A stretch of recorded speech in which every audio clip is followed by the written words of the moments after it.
Okay, we about to get into this Tupac decoded situation. I was trying to play a song by Tupac, but I'm gonna try something I never tried before to see if I can, because I want y'all to hear it. He had a song called Ghost. I'm gonna read the lyrics. It say the only way for me to come back is like Machiavelli. Then he go on, he say, that's me. All these motherfuckers stole from me. I'm taking what's mine. He said, you motherfuckers can't stop me. Even if I die, I'm gonna be a fucking problem. Do you believe in ghosts, motherfucker? I mean, real live black ghosts. So the question being, if we talk about Tupac Amaru Shakur, we have to talk about military strategy, because in one place you hear the brother say, you hear the brother saying, I did everything righteous by the rules of war. So if he doing everything righteous by the rules of war, what is he talking about? Okay, so then he point out books that he read while he was incarcerated. He point out The Art of War. He point out The Prince by Niccolo Machiavelli. He point out several other books, but those are the two critical ones, because if you're going to do things according to the rules of war, you have to know what is he talking about. So you start with the most oldest of the war treaties, which was written by the Chinese philosopher Sun Tzu. And we talking about now, let me do some invites while I'm on here, because there's some people that told me I'd be forgetting to invite them. But when you analyze Tupac and you look at it for what it really is, and you don't get involved in the games, just step back and look at what it is. What did Tupac say? What did Tupac do? Now, the first thing I have to take y'all back is a 1993 interview with Fab Five Freddy, because this is the foundation that all of this is built on. In 1993, Pac unveiled what you call thug life.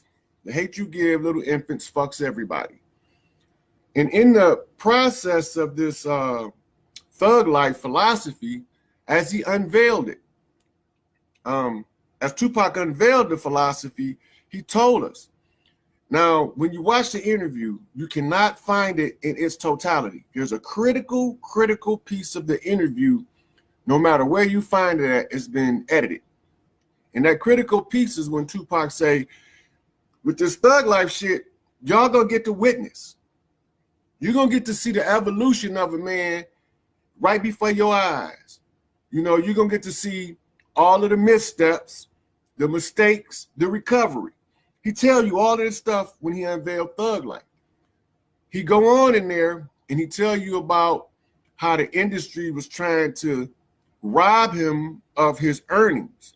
This is before he ever was shot in Quad Studios. And so if the industry is trying to steal his money, what is the remedy? Now, in that same interview, he say, I am a product of the ghetto. I'm the product of poverty. He said, when you learn to live in poverty, you learn how to relate. He says, so me growing up a Panther, I already went through all of my anger, but it's something after the anger. So what comes after the anger? So let's analyze emotional expression. So you're angry, you got an attitude, right? So you got two options: negotiation or war. Now we're talking about going by the rules of war, because he said he did everything righteous by the rules of war. So in warfare, so first of all, you had to understand what warfare is. The only military philosopher that gives a concise and definite definition is a German military philosopher named Karl von Clausewitz. Von Clausewitz said that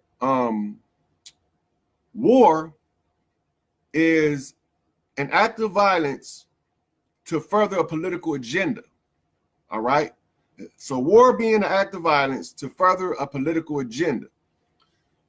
One of his songs you hear Tupac say, nobody dies unless we planned it. So, and another one, you will hear him say, right before your very eyes, you won't even realize that you can't see me. He there, but you don't see him. And so we get into Tupac Decoded. I wish I could get these videos to show for y'all because it would make this so much simpler. But since I'm not really proficient at add-ins on this right now, I'm just going to have to quote him and tell y'all where to find the information. The most critical thing right now is a Haitian Jack interview. Haitian Jack got 2 interviews. I'm going to see if I can put them in the comment section. All right, so now, this Haitian Jack interview, let me see. This Haitian Jack interview that I'm about to load into the comment section, right? This is the first one. Wait a minute. Okay, that interview that I just uploaded. In this one, let me make sure it's the right one. Okay, so matter of fact, I'm gonna put both of his interviews in here, so y'all can see them, and then y'all know what I'm talking about. One of them, okay, so the one that I wanted, okay, this is the second one. So I don't have the other one on file right now. The first one, he talks about the voodoo conjure in Haiti, Haitian Jack. Now remember, this Haitian Jack, the one that everybody thinks set Tupac up, but coming to find out it was Jimmy Henchman behind it all the time. Now, Haitian Jack talking about the voodoo culture, and he said you can use it.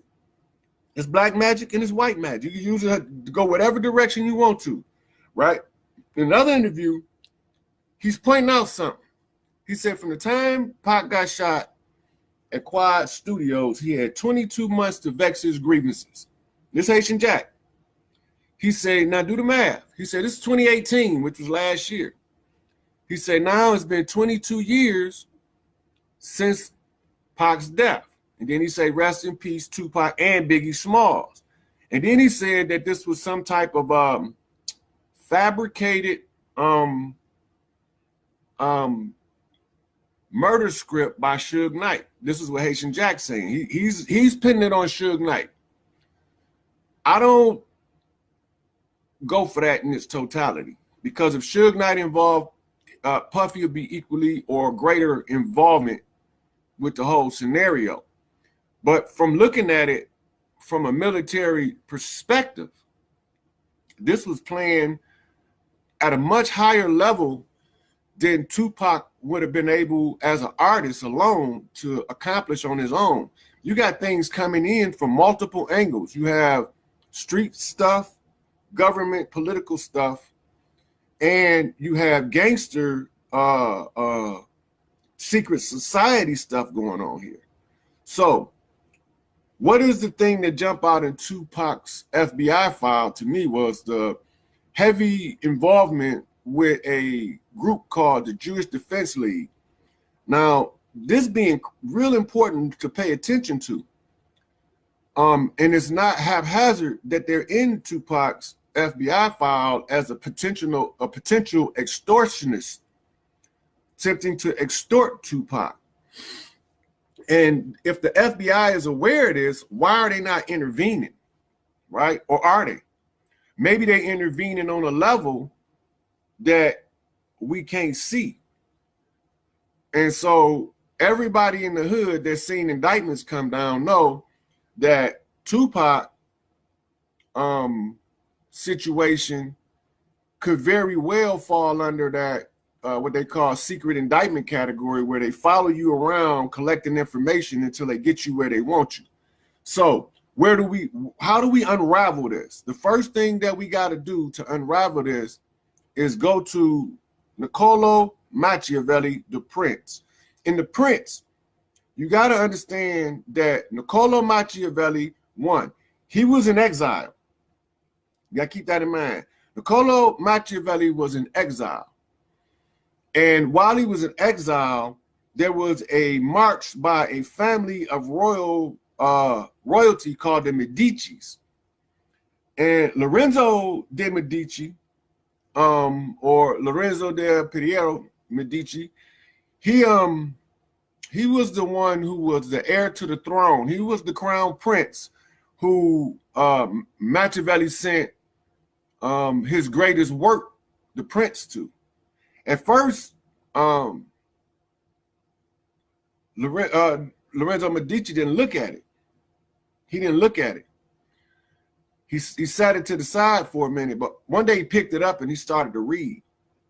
And from this book, The Prince, Lorenzo Medici goes to implementing the strategies of this advisor in exile called Niccolo Machiavelli. Now, I have to sidetrack here. I have to refer y'all to a movie, Hell Up in Harlem, where I think it's either Richard Roundtree or Fred Williams. I can't remember which one was in the movie. But the movie is about a drug dealer. No, about a pimp. He's about a pimp who is trying to be extorted by both drug dealers and the police. And in this movie, the drug dealers and the police attempt to assassinate him, and they shoot him, and he escapes to Los Angeles where he's recovering.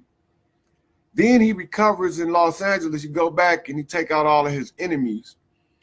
And this movie is based off of an urban legend. Now, we all heard the term in the hood called Mac. What's a Mac? A Mac is named after a street hustler and pimp named Machiavelli. Machiavelli, as a street hustler and a pimp. Now remember, Pac say his father was a street hustler and his mother was a panther. You got to keep that in mind as I go through this story. So this guy named Machiavelli, he changed the spelling of it to the same as Tupac's. Machiavelli, M-A-C-K, which is your origin of your term Mac. The Mac became distinctly different from the pimp, being that pimps did never want to be the one out front in the spotlight getting the attention. So that was what Max did. So in the hood, the legend of the pimp or the hustler that they called Machiavelli produced the flashy dressing, flamboyant Max that we see today, and the term being interchangeable with pimp, but they totally different in that one is a peacock and the other is an owl, so to speak. Like one of them, you know they exist, you know he there, he's a pimp, but you hardly ever see him. Whereas a Mac, you know he coming because he's bringing his entourage, he's flashy, he got a whole bunch of girls with him, he's diamond rings, gold chains, the whole shebang. The Mac is in there. Okay, so now, in the urban legend, this guy they called a Machiavelli, it was attempted assassination on him. Now, this is like in the 50s or the 60s New York culture where this is supposed to happen at. I heard the same legend in Chicago, in Grand Rapids, Michigan, which had a heavy pimp presence in the 70s. I heard it in New York. I heard the same legend in Atlanta. I heard this legend in New Orleans. Why is this same legend in all of the streets, but we don't remember it? And well, I had a very unique opportunity to sit and listen to old pimps and hustlers talk. And in the process of listening to these old pimps and hustlers and dealers talk, I get to hear certain things that they talked about in relation to strategy and hustling. And one of the things that they focus on was that story of Machiavelli, because they said that he was one of the smartest men to ever pimp hoes in the game. But in real life, I don't think that was his name. I think that was a term that attached to him by the strategies of Niccolo Machiavelli being applied in the life of a street hustler. And I think he adopted that name, or he was attributed that name by other street hustlers who thought he was proficient in the art. And so this story of Machiavelli is exactly the same. He got drug dealers and law enforcement tried to execute him because they couldn't get in on his hustle. Now, the street rule is a hustler. If you're a hustler and you got goons and somebody is trying to extort you, the street rule is you eliminate them, period. You can't allow yourself to be extorted in the streets. So now when we're looking at the Tupac situation, we have to look at it from a hustler's lens. We have to look at it from a military lens, which is the most important, because he flat out said, I did everything righteous by the rules of war. So then we start seeing things going into Vegas. Now, before we get to Vegas, before we get to the shooting in Vegas, this is what we have to analyze. What did Haitian Jack say? He said he had 22 months to vex his grievances. And he said, do the math. This is 22 years later. Now, don't nobody know what Haitian Jack talking about because we so disconnected from our culture. 22 is what they call a master number. 22 is what you call the master's number. Now, the masters are like relay runners in a struggle. The masters are relay runners. Each one make the way for the next. Remember that. Now, this number 22 that Haitian Jack talk about, when he talk about the 22 months of vexation of grievances, this is a show. This is a show that all masters attempt to do at a certain point of their initiation. The purpose of the show is to call forth the next master. And so when you go to his Clinton correctional interview, at close to the end of the interview, he got to stop the reporter. And he tell the reporter, he said, if I don't be successful in what I'm doing, this next dude, he ain't gonna be so merciful like me. He not gonna be kind. He not gonna have no compassion. This is what he's talking about.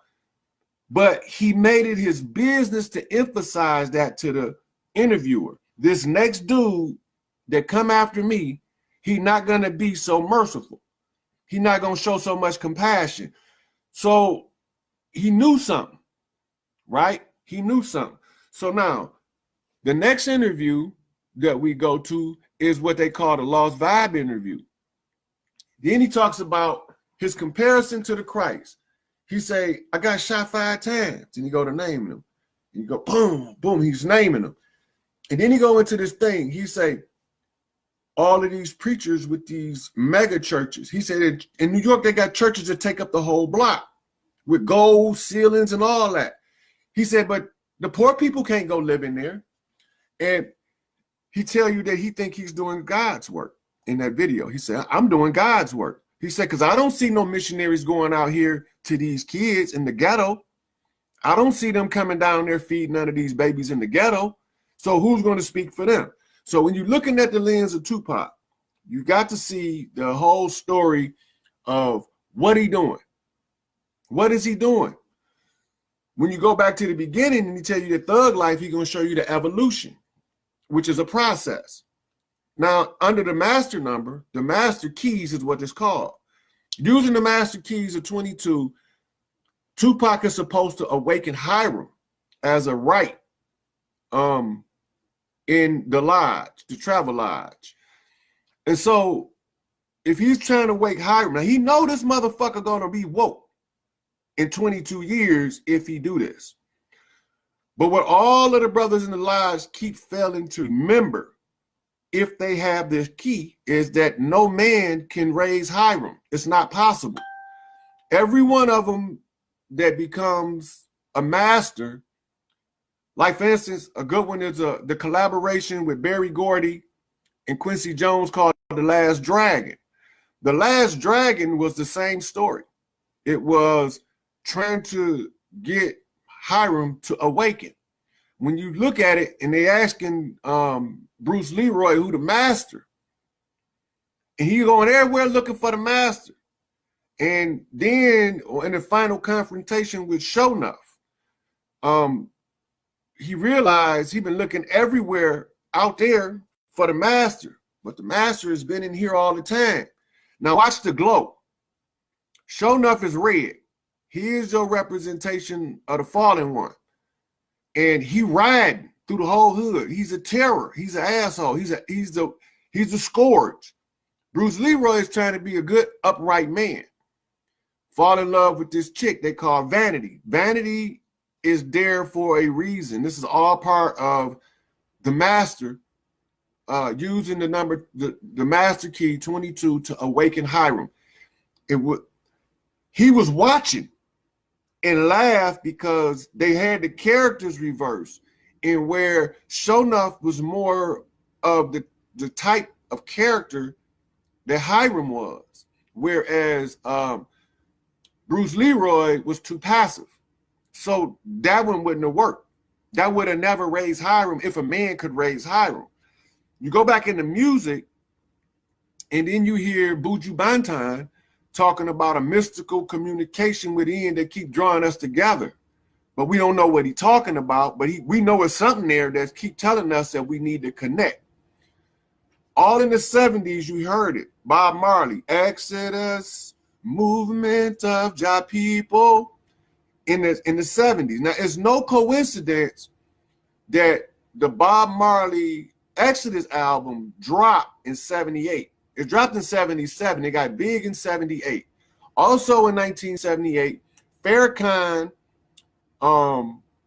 launched a newspaper on his mission to rebuild the Nation of Islam called The Final Call. That's not an accident. That the Exodus album of Marley and the Final Call newspaper, they come out together, like right together, because it's a reason for that. What else is on the Exodus album? The redemption song. How long shall they kill our prophets while we stand aside and look? Some say it's just a part of it. We have to fulfill the book. So all of these masters is trying to wake up a particular master. This goes all the way back to Prince Hall. Goes all the way back to Prince Hall because the other Masons, your Scottish Rite and your York Rite, they got what you call broken keys. They had to get broken keys in order to prevent them from holding on to power longer than they were allowed to. Their power time was up in 1918. Their time was up in 1918. Now go to the prophecy and it's saying 80 years later, which is 2008. I got paroled in 2007. Do the math. So 100 years later, all right, Levi Dowling, also a Mason. He wrote 18 Missing Years of Christ. I was sentenced to 18 to 50. 50 is the number of elder in the righteous community. So you know 50 being the number of the elder in the righteous community. Why? Because this is what you call your galactic seat number. So a man attaining the age of 50, he attains the age of elder.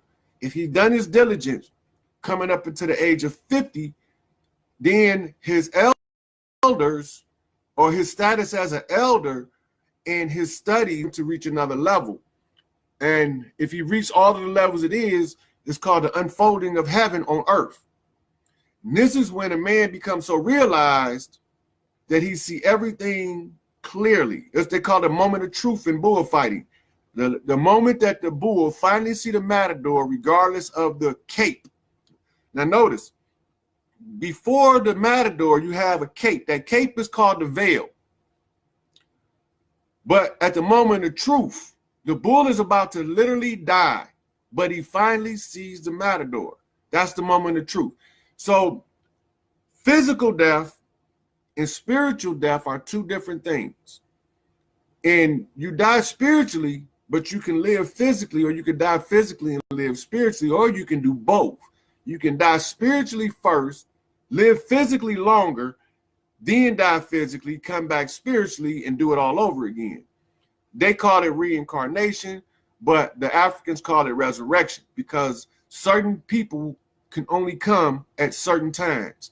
So now when we're looking at the Tupac, the first thing that tell me something is not right. Tupac, time of death, 3:04 p.m. On a Friday. 3:04 p.m. on a Friday. Anybody that do their research automatically know that if he's having a cremation funeral on Sunday morning, you automatically know something ain't right. You automatically know something ain't right. Now, the whole thing rests at the beginning of it. You have to see that the first step, where's the first anomaly that's out of order? There's no way possible to have an autopsy, a cremation on a murder in less than 36 hours. And I challenge anybody to go in the history books and find a person that was actually murdered and cremated and had a funeral in less than 3 days. You're not going to never find that, because it takes a minimum of 12 hours to incinerate a body, a minimum of 12 hours, because of the bones and the teeth. They have to be incinerated as well. Everything had to be burned to dust. That's not possible. It's not possible, because if the coroner expedite autopsy to the front of the line, if he expedited, I mean, if he jumped the line on the other homicides in the area, skip all of the ones that was first and go out of order, because it's a job. They go in an order. But if he was like, this is a special case, this one has to be done first because of the police is saying this is a big deal. Okay. It take at least 4 hours minimum to do an autopsy on somebody, a natural causes. They do extra stuff in a homicide that can take up to 8 hours to 16 hours to do one autopsy. So it's not possible to die, have an autopsy, be incinerated, and have a funeral in less than 36 hours. It's not going to happen on Earth. It defies the law process. Now, where's the next anomaly at? The next anomaly is an interview that his mother gave with Tavis Smiley when she said, don't worry about Tupac. Tupac lives his life. She just told you you're alive. How can you live your life if you've been assassinated? So you have Mopreme. Mopreme said he on a legendary path. Tupac ain't dead. He doing some legendary shit. But what is he talking about? Now, we got to go back again to the beginning. What's the beginning is the Fab Five Freddy interview. The Fab Five Freddy interview, you will see Tupac in a studio with various artists. Every single one of these artists has been a major industry force. Every one of them. There has not been one of them that at one point or another did not have a major hip-hop record. Now, at this point, you have to say, what is it all about then? Why would Tupac fake his death? Let's analyze that. So he's trying to show you right before your eyes how a guy can come from the gutter, thug life. He said, I'm gonna show you the evolution of a man. So he started off as this kid, fun-loving kid, you know, he loved everybody and everything, and you get to watch the life beating him down. You get to watch the reporters reporting bullshit.